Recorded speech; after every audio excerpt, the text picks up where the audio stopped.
بسم اللہ الرحمن الرحیم۔ تمام تعریفیں اللہ تعالیٰ کے لیے ہیں جو تمام جہانوں کا پروردگار ہے۔ صلوات ہے ہمارے پیارے نبی حضرت محمد صلی اللہ علیہ وآلہ وسلم پہ اور آپ کی پوری آل پہ، امام مہدی علیہ السلام پہ۔ السلام علیکم ویورز، آج کی اس ویڈیو میں ہم بات کریں گے کہ توکل کیا ہے۔ ویورز، توکل کے 3 مقام ہیں: توکل، تسلیم اور تفویض۔ اولیاء کرام کے مطابق توکل اس چیز کا نام ہے جو جد و جہد کے بعد انسان کو حاصل ہو، اسے وہ اللہ کی طرف سے خوشی سمجھ کر اور اللہ کا فیصلہ سمجھ کر تسلیم کر لے۔ تسلیم اس مقام کا نام ہے جہاں اللہ کی طرف سے جو بھی عطا ہو یا عطا نہ ہو، جو عطا ہے اس پہ بھی شکر کیا جائے اور جو عطا نہ ہو اس پر بھی شکر کیا جائے، اسے مقام تسلیم کہتے ہیں۔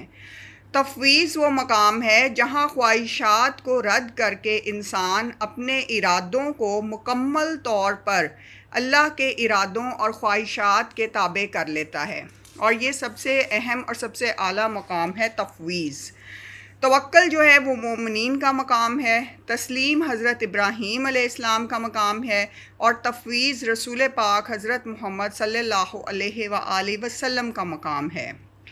متوکل کون ہوتا ہے؟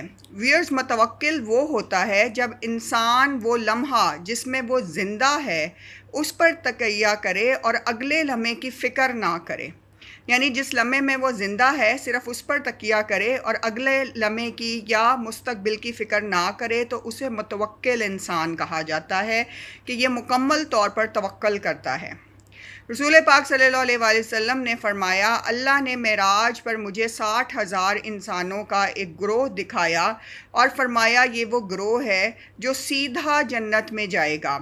یہ امت کے وہ لوگ ہیں جو نہ تعویذ کرتے ہیں، نہ جادو، نہ منتر، اور نہ ہی کسی سے کچھ امید رکھتے ہیں، بلکہ یہ لوگ صرف اللہ پر توکل کرتے ہیں، اس وجہ سے ان کو سیدھا جنت میں داخل کیا گیا۔ سبحان اللہ! یعنی توکل کرنے کا ویئرز آپ دیکھیں درجہ کتنا بڑا ہے، کتنا افضل ہے۔ توکل نام ہے یقین کا، فیتھ کا، کہ رب تعالیٰ ہمیں 70 ماؤں سے بھی زیادہ چاہتے ہیں، رب تعالیٰ شہرک سے زیادہ قریب ہیں، دلوں اور نیتوں کو جانتے ہیں، ہمارے پوشیدہ رازوں کو جانتے ہیں، سب سے بڑھ کر سخی اور رحیم ہیں، رحمان ہیں، اور سب سے بہتر پالنے والا ہے، اور وعدے کا بہت سچا اور پابند ہے۔ ان سب چیزوں پہ جب آپ کو یقین آ جاتا ہے تو انسان متوکل ہو جاتا ہے، وہ کل کی فکر چھوڑ دیتا ہے، وہ آج میں زندہ رہنا سیکھ لیتا ہے اور اپنے آج کی پرواہ کرتا ہے، اور 2 وقت کی روٹی کھا کے بھی خوش رہتا ہے۔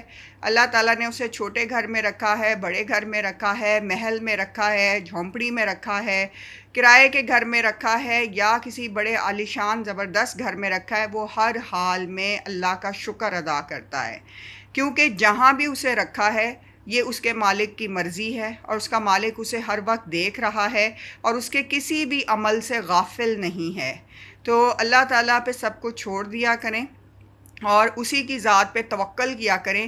بے شک وہی ایک ذات ہے جو آپ کو اندھیروں سے نکال کر روشنیوں تک لاتی ہے، اور ہر انسان کا جو مقدر ہے وہ خدا تعالیٰ کی ذات نے ہی لکھا ہوا ہے، اور وہ اٹل ہے، اور وہ اس دنیا میں حقیقت بن کر ہمارے سامنے آتا ہے۔